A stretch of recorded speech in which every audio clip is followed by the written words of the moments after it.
সকলকে অনেক শুভেচ্ছা ভালোবাসা। আজকে একজন লিখেছেন আমার পোস্টে যে likes your tips, thank you so much. আমাকে একটু যদি কমেন্ট করো সবাই, তাহলে খুব ভালো লাগবে যে যে উদ্যোগটা নিয়েছি সেটা কাজে লাগছে কিনা। দেখো, প্রাচুর্য জিনিসটার অনুভূতি এটা অনেক সময় সোনার মহলে বসেও কিন্তু নাও আসতে পারে। প্রাচুর্যের অনুভূতি সোনার মহলে বসে থেকেও নাও আসতে পারে। সুখানুভূতি অনেক মানিটারি সলভেন্টদের নাও আসতে পারে।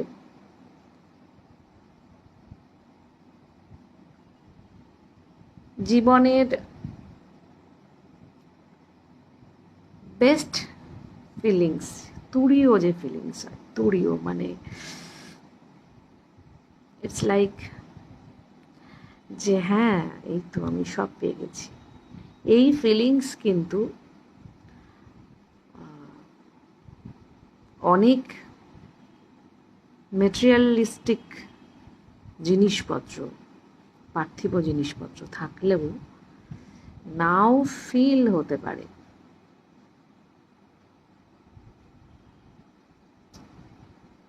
আমাদের অন্তর্দৃষ্টি যখন ওপেন হতে শুরু করে, আমি যখন নিজের ভেতরের অন্তরাত্মার চাহিদা বুঝতে পারি,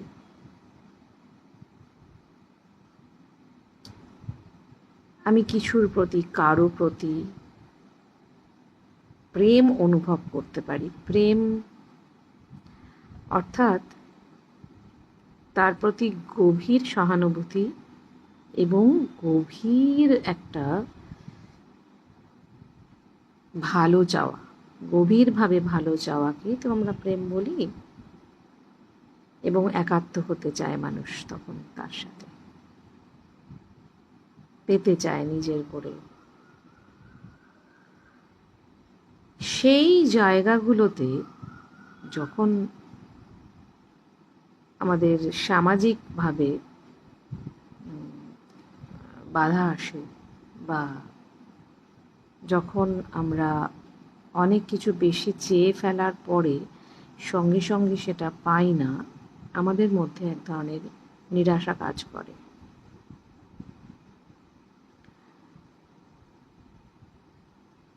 তাহলে প্রাচুর্য কি?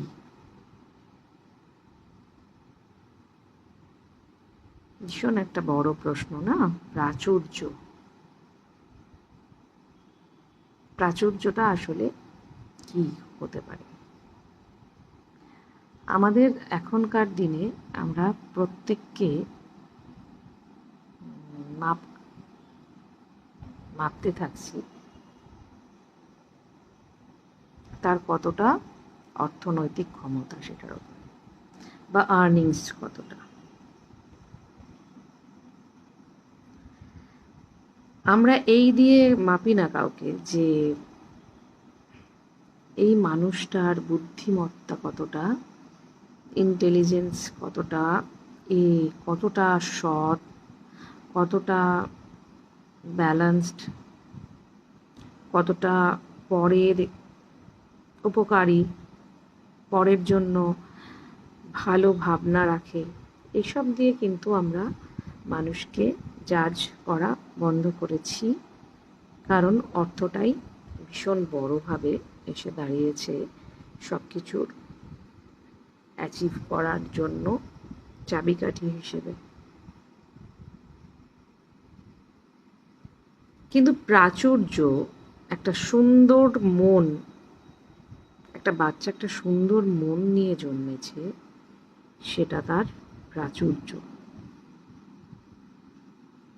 সে হাসছে, খেলছে, আনন্দে আছে।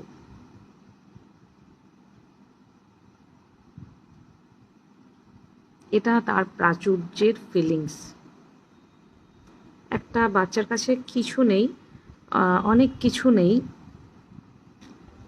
অল্প কিছু আছে, কিন্তু সে সেটাতেই ভীষণ আনন্দে আছে।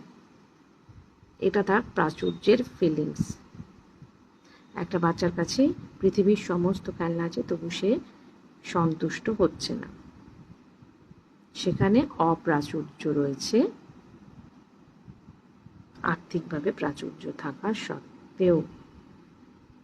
আমি ব্যাকগ্রাউন্ডটা কেন ব্ল্যাক রেখেছি, কারণ এই যে একটা প্রাচুর্যের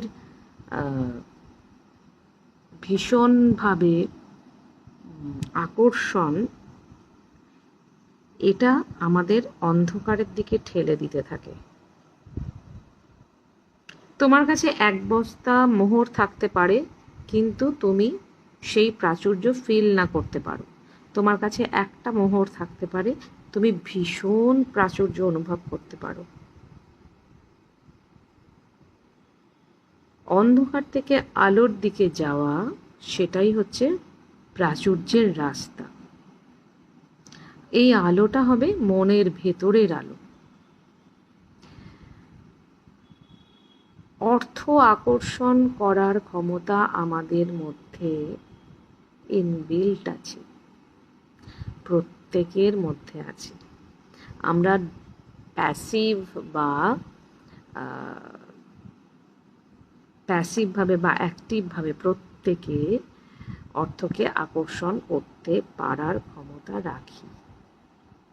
অর্থ আর কিছুই নয়, একটা বিনিময় মাধ্যম। তো এই বিনিময় মাধ্যমকে ভীষণভাবে আকর্ষণ করার ক্ষমতা আছে, এবং তার সাথে সবথেকে বড় কথা, ভেতর থেকে সেই ফিল করার ক্ষমতাটা আছে কিনা, যে আমার কাছে মাস গেলে আগে 2000 টাকা আসতো, এখন 10,000 আসছে, বা 20,000 আসছে, বা 1 লাখ আসছে। Am I happy with that? এই যে গ্র্যাজুয়াল চেঞ্জটা হয়েছে লাইফে, তার জন্য কি আমি সেই তুরীয় আনন্দ অনুভব করতে পারছি? যদি উত্তর হয় হ্যাঁ, তাহলে ইউনিভার্স তোমাকে কোটির দিকে নিয়ে যাবে অচিরেই। প্রাচুর্যের অনুভূতি আনার অভ্যাস, প্রাচুর্যের অনুভূতিটাই হচ্ছে আসল। আরও অনেক ডিটেলিংয়ে যেতে হবে, এই তুরীয় আনন্দ অনুভূতি কিভাবে কিভাবে আমরা পেতে পারি, এবং আমরা কি করে নিজেকে বঞ্চিত রাখি, সেইখানে অনেকগুলো কাজ আছে। পরপর এপিসোড আসবে, সেগুলোতে বলতে থাকবো। একটা এপিসোডে কিছুক্ষণের কথায় তো এটা শেষ করা সম্ভব নয়। সঙ্গে থাকো একটু বন্ধুরা। আর অ্যাজ কাউন্সিলর আমি ফ্রিল্যান্স কাজ করছি। কারো কোনো যদি কন্ট্যাক্ট করার ইচ্ছে হয়, এই অ্যাবান্ড্যান্স, হ্যাপিনেস এবং মানি অ্যাট্রাকশনের জন্য কী কী পদ্ধতি নিতে হবে, সেই ব্যাপারে কেউ যোগাযোগ করতে চাইলে করতেই পারে। সকলকে অনেক ভালোবাসা জানাচ্ছি। আবারও এটা ব্ল্যাক রাখার অর্থ হচ্ছে আমরা এই অন্ধকার সরাবো, আলোর দিকে যাব। ঠিক আছে? প্রত্যেকে ভেতর থেকে প্রসন্নতা আনো। সুস্থ একটা শরীর আছে কিনা লক্ষ্য করো, সেইটাকে ফোকাস করো আগে। সুস্থ মন, সুস্থ শরীর সবার আগে জরুরি, এবং অচিরেই হয়ে উঠবে তুমি বিজয়িনী নিজের জীবনের 100%। কমেন্ট করে জানাবে ঠিক বলছি না ভুল, আর কাজে লাগছে যদি মনে হয়, তাহলে অবশ্যই একটু রিঅ্যাক্ট করো। Thank you so much.